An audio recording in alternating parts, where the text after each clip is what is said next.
continuidade ao nosso curso aqui, e ao nosso canal, né, mas o nosso curso específico na área de dinâmica, nós vamos entrar em um assunto que todo mundo já ouviu pelo menos em algum momento. Nós vamos trabalhar com a dinâmica agora em trajetórias curvilíneas. Tomás, o que é isso? A gente comeu de passar no cabelo. Nenhuma, nem outra. Pode, se você quiser, você faz, mas não precisa. Trajetórias dinâmica, né, em trajetórias curvilíneas é o seguinte: a força que é exercida no carro quando está fazendo qualquer movimento que seja curvo. Um carro, um corpo, qualquer coisa. Então, o que nós vamos trabalhar? Então, vamos pensar no seguinte: eu tenho um corpinho que ele está seguindo uma trajetória curva ou curvilínea. Esse corpinho está com uma velocidade constante. E aí, se você observar, vai existir uma força que nós chamamos de força centrípeta, que vai fazer com que esse carrinho seja puxado para dentro, fazer a curva. Então, mas então como é que isso se dá? Bom, isso vai se dar porque se eu quero fazer uma curva, significa que eu tenho que fazer um agente modificador. E esse agente modificador é chamado de aceleração centrípeta. Então, a aceleração centrípeta é aquela responsável por mudar a direção, né, do seu corpo. Então, o que estava acontecendo antes? Vamos supor que ele estava andando e de repente começou a fazer a curva. Então, para ele fazer uma curva, alguém tem que puxar ele. Mas não, para fazer a curva eu tenho que virar o volante. Então, meu amigo, quando você vira o volante, o seu carro automaticamente está entendendo que alguém está puxando ele. E aí, nós chamamos de força centrípeta. Se é uma força, ela vai seguir os mesmos princípios que Newton já tinha trabalhado, que é força igual a massa vezes aceleração. Só que aí, nesse caso, nós vamos utilizar a aceleração centrípeta, que ela é que vai fazer, de novo, para você não esquecer, a questão da mudança de direção, ok? Então, como é que ficaria? Tem duas maneiras de você escrever. Eu escrevi aqui a mais comum, que é massa vezes aceleração centrípeta, que pode ser escrito como V ao quadrado sobre R. E a aceleração centrípeta também pode ser escrita da seguinte maneira: velocidade angular ao quadrado vezes o seu R agora, tá? Então você pode escrever ou em função da velocidade escalar ou em função da velocidade angular. Então, mas quando é que nós vamos utilizar essa velocidade angular? Calma. Não precisa ficar nervoso, eu sei que você está doido para conhecer um pouco mais sobre isso, tudo da física, mas vamos com calma, beleza? Então, continuando. Os casos notáveis, esses são os casos que, você olhou para essa questão, para uma determinada questão, você tem que lembrar dos seus casos notáveis e tentar fazer. Então significa que eu vou ter que decorar todos eles, Tomás? Não há necessidade de decorar absolutamente nada. É só você entender o raciocínio por trás de cada um desses casos notáveis. Então vou colocar 3 inicialmente, depois eu tenho mais um vídeo complementando essa aula de hoje, que é o seguinte. As 3 primeiras condições que eu vou falar: depressão. Mas eu estou tão deprimido com esse negócio do coronavírus. Não, calma, não fica assim não. Você vai ter um negócio para você estudar em casa. Depressão, a lombadinha, o famoso quebra-mola, e o outro que eu vou falar ainda hoje, globo da morte. Que isso, Tomás? Já sai da depressão para a morte? Não, globo da morte. Aqueles motoqueiros malucos lá. Então, nós vamos falar sobre esses 3 hoje. Então, depressão. O que é depressão na física? Como é que ela se comporta na física? Na física, a depressão ela vai ter uma curva, beleza? Só que agora o nosso centro está, entre aspas, para cima. E como é que isso vai se traduzir? O seu corpinho não tem massa? Então, se ele vai ter massa, ele vai ter peso. O seu corpinho está numa trajetória curva, só que na depressão? Sim. Então, se ele está numa trajetória curva em cima da depressão, o seu carrinho está aqui dentro dessa curva. Então, a sua normal vai estar apontada para o centro da sua circunferência, digamos assim. Se você observar aqui, vai fechar uma circunferência. Tá, Tomás, e aí? E aí é o seguinte: se ele está apontado para o centro, você vai escolher o centro como sempre o sentido positivo. E aí, o que nós vamos ter? Vai ser para cima normal e para baixo o peso. Então normal vai ser positiva, menos o seu peso. E se eu estou trabalhando numa trajetória curvilínea e tem força, ou seja, sofreu uma mudança de direção, sofreu uma variação na sua trajetória, então você vai ter a força centrípeta. Então como é que vai ficar? Normal menos peso é igual a massa vezes aceleração centrípeta, que vai ser definido como nós já falamos aqui, ok? Na lombada, mesma coisa, só que agora, o que vai acontecer? A sua normal não estava apontada para o centro. Então vai ficar, nesse caso aqui, ó, para baixo como positivo. Então vai ficar peso menos a sua normal igual a força centrípeta. Olha aí, de novo, mesma coisa, só que mudou agora a direção do peso e da normal. Pontos interessantes aqui, principalmente aqui, normalmente acontece de você sentir essa força centrípeta. Como assim, Tomás? Para quem já andou de montanha-russa ou para quem já passou por um desnível muito grande na rodovia, se você já prestou atenção aquele friozinho na barriga, quando você passa por uma trajetória curvilínea, como se fosse uma depressão, você tem que, nossa, sentir um friozinho na barriga. Não é porque você está apaixonado, não. Ou tá, né? Não sei. Mas a questão é porque a sua normal vai, entre aspas, vai ser maior do que a sua força-peso. Então, teoricamente, você diminuiu a sua força-peso, entre aspas, tá? Você não está perdendo massa. Mas é que o seu corpo está sentindo essa influência. E aí, por conta disso, você se sente um pouco mais leve, aquele friozinho na barriga, ok? Aqui não, aqui você não consegue ter essa sensação, mas aqui fica mais visível, ok? E no globo da morte, Tomás, como é que funciona? No globo da morte eu vou mostrar para você a teoria e eu vou fazer um parênteses aí para você estudar daqui a pouco. No globo da morte, aqueles motoqueiros fazendo aquelas piruetas loucas dentro daquele globo, como é que vai funcionar? Se você observar, a sua normal e o seu peso está voltado para o centro da gravidade, centro da sua circunferência. Então vai ficar normal mais peso igual a força centrípeta, que vai ser a mesma coisa aqui, normal mais peso igual a massa vezes aceleração centrípeta. Não mudou nada, só que agora você tem influência das duas forças. Tá, mas e qual é a observação?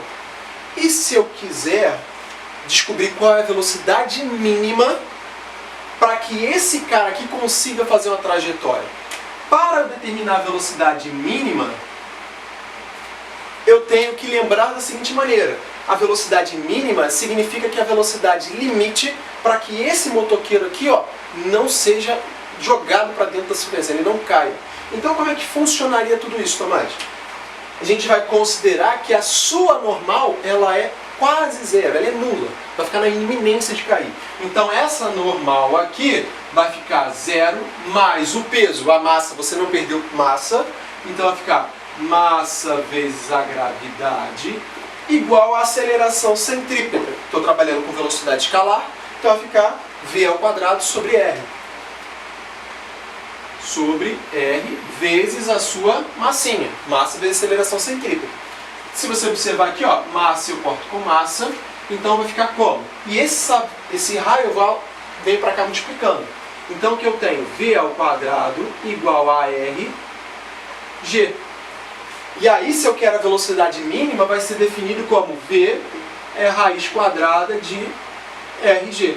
Eu tiro a raiz quadrada desse número para obter a velocidade total, ok? Então a minha velocidade mínima para eu executar uma volta num globo da morte ou numa montanha russa, por exemplo, você tem que considerar essa condição aqui, ok? Bom, galera, então agora nós falaremos sobre a curva plana, né? Um carro fazendo uma curva plana, por exemplo, um rotor, que é o que acontece, por exemplo, em centrífugas e tudo mais, brinquedos exóticos em parques de diversões, e também na pista sobrelevada, e vou falar algumas coisinhas mais que está relacionado com a parte da trajetória, tá bom? Bom, então inicialmente, se eu estou falando com curva plana, o que está acontecendo? Aquele carrinho está fazendo uma curva. Então, se está plano, fica tranquilo de você fazer a análise. Eu vou olhar para o meu bloquinho, o meu corpinho, que vai ter uma normal porque está sobre uma superfície, vai ter um peso porque ele tem massa e está sob um campo gravitacional. Então, a força centrípeta está apontada para dentro dessa curva. Então, eu tenho meu peso igual a minha normal, no eixo vertical, e na horizontal, eu tenho aqui embaixo a minha força centrípeta, que é o famoso FAT. Por que tem o FAT? Porque é ele quem mantém o carro dentro da curva, executando a curva. Se não existisse o FAT executando aquela curva ali, não tinha como fazer, tá? É ele que puxa, é ele que é responsável pela, entre aspas, né, pela força centrípeta, beleza? Então, no caso, na minha horizontal, eu tenho FAT apontado para dentro, que é a única força atuante na horizontal, que nesse caso, então, vai ser força centrípeta, massa vezes a velocidade ao quadrado sobre o raio dessa circunferência, ok? A velocidade mínima, por sua vez, como é que funciona? Supondo a seguinte hipótese, eu quero saber qual é a velocidade mínima para esse cara executar uma curva. Então, você vai trabalhar somente na direção horizontal, só que aí o FAT, você sabe muito bem que lá nas aulas anteriores que é 1000 vezes a normal, então você vai abrir aqui o seu sistema e você vai encontrar que a velocidade mínima é a raiz quadrada do coeficiente de atrito vezes o raio da circunferência vezes a gravidade local, beleza? Então essa aqui define a velocidade mínima do seu sistema, beleza? Bom, então seguindo ainda os casos notáveis, agora eu tenho a ideia de um rotor ou uma centrífuga, tá? Bem tranquilo. O que vai acontecer? Esse rotor é um cilindro e aí tem um corpinho aqui dentro. Então esse cilindro vai girar nesse eixo vertical aqui com uma velocidade angular ômega. E aí o que eu tenho? No eixo vertical eu tenho o meu peso igual a minha força de atrito, é ele quem impede com que o meu corpo caia. E no meu eixo horizontal, apontado para o centro, eu tenho uma superfície de contato? Tenho. Então meu corpo tem uma normal. E o meu normal é a única atuante no meu sistema. Logo, minha força resultante é a normal, que é igual à força centrípeta, ok? Então aí você pode definir tanto como pela velocidade escalar desse rotor, ou pela velocidade angular desse rotor, ou um ou outro. Você escolhe qual a velocidade que você quer trabalhar aqui, tá? No mesmo caso, né, se eu quiser determinar a velocidade mínima angular desse rotor, aplica com esse aqui. Considera agora, eu quero só um ômega. Então eu vou trabalhar com esse aqui, isolo um ômegazinho, então vai ficar G igual a R vezes o μ. G sobre R vezes μ, perdão, e a raiz quadrada disso daí. Ok? Isso é a velocidade angular mínima do seu sistema aplicado. E agora, vamos pegar tudo isso aí e colocar num plano inclinado. Vamos colocar esse plano inclinado para girar. Ih, Tomás, está doido? Não. Você vê isso, quem nunca viu, tem aquelas competições. Tem aquelas competições que é conhecida como NASCAR. É uma prova de corrida americana que fica girando lá, igual os pamonhas lá, né? Fica horas e horas girando naquela pista lá, oval. O que acontece? Em determinados pontos, na parte que está fazendo a curva, aquela pista ela tem uma angulação para realmente fazer curva, senão não tem como fazer. E aí daqui a pouco eu vou falar já uma crítica à nossa construção brasileira, que é muito bem feita, né? Mas calma, vamos primeiro aprender, daqui a pouco a gente critica. Bom, então numa pista sobrelevada eu tenho um carrinho fazendo uma curva. E esse carrinho fazendo uma curva está sobre uma superfície inclinada θ, beleza? Com a horizontal.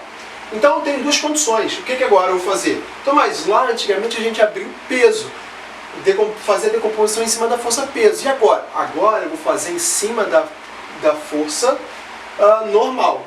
Então, mas eu quero trabalhar em cima da força peso. Pode? Pode, o que você achar melhor, tá? Então, na força peso, se eu quiser trabalhar, com a força normal, eu vou decompor ela no ângulo θ. Esse θ aqui, ele também está aqui, desse lado de cá. Então, como é que vai ficar? Meu NX decompondo para cá e meu NY decompondo na vertical. E agora eu tenho no meu NY N cosseno θ, e ele vai ser igual à minha força peso. Olha como é que ficou mais fácil. E agora o meu NX, ele está apontado para o centro, é ele que está dentro da circunferência, ele é a força resultante do seu sistema. Então ele vai ser a sua força centrípeta, só que agora o meu NY aqui, ele é o N seno θ. Se eu quiser trabalhar com essas duas equações ao mesmo tempo, junto com o ângulo, o que eu fiz? Eu faço a divisão de 2 por 1. Quando eu fizer essa divisão 2 por 1, por que eu trabalho em cima da normal? Porque eu corto a normal. Por isso que eu decompus a normal nesse caso. como eu simplifico a normal, eu fico com menos uma força. E aí seno sobre cosseno dá tangente de θ.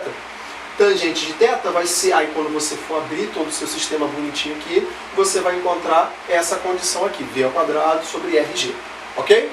Ah, mas como é que eu vou fazer isso aqui? Normal, abre a força centrípeta, que é mv ao quadrado sobre R, e abre o peso, que é m vezes G.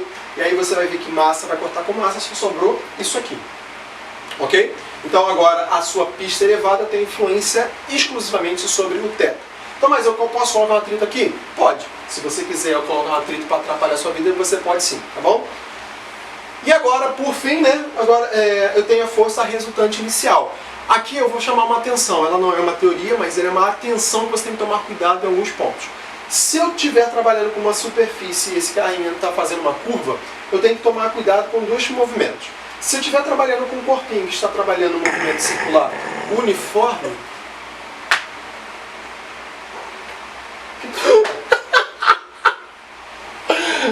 ai, cara, que tristeza estudar física de novo, cara.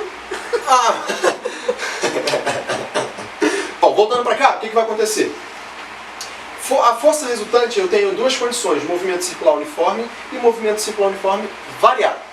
Se eu estou falando variado, a velocidade vai mudar. Então vamos voltar aqui para o primeiro, que é o uniforme, não vai mudar nada, no circular uniforme. No movimento circular uniforme, a minha força centrípeta vai continuar existindo, apontada aqui para o centro de gravidade, o centro da circunferência, força centrípeta.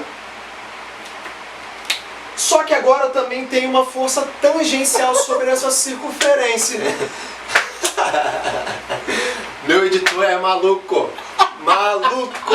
Eu não consegui, cara. Bom, então aqui... Não, cara, eu vou ficar rindo o tempo todo.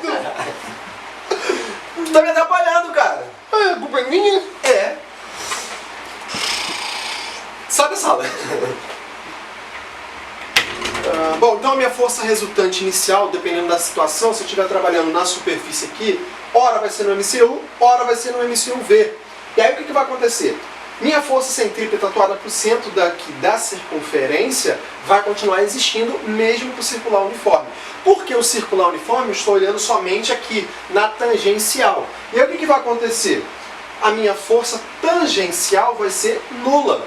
Mas Tomás, por quê? Que a tangencial é essa força aqui. E aí, se a força tangencial... Por que a força tangencial é nula? Porque é no movimento circular uniforme. A velocidade não muda. A velocidade angular não está mudando. Então aqui vale zero. Ok? Por sua vez, se for variado, aí não. Se for variado, você vai ter que considerar a aceleração tangencial. E aí a força centrípeta também vai existir. Ok? Bom, essas foram as aulas de hoje. Se você tem alguma dúvida, não esqueça de... não tenha medo de fazer seus comentários aqui, porque eu quero tirar sua dúvida. Eu estou criando isso aqui para te auxiliar de alguma maneira. Porque isso aqui, toda hora, né, parte dinâmica, ainda mais dinâmica e cinemática, ajuda o povo nos vestibulares, Enem, IME, ITA, EFON, eles cobram isso. Então eu quero te passar o melhor que eu tenho para você, ok? Bom, muito obrigado pela sua atenção. Não se esqueça de se cadastrar aqui, se inscreva no seu canal para você receber os conteúdos atualizados o tempo todo aí, à medida que for passando. E dê o seu joinha se você gostou, ok? Muito obrigado e até mais. Tchau, tchau.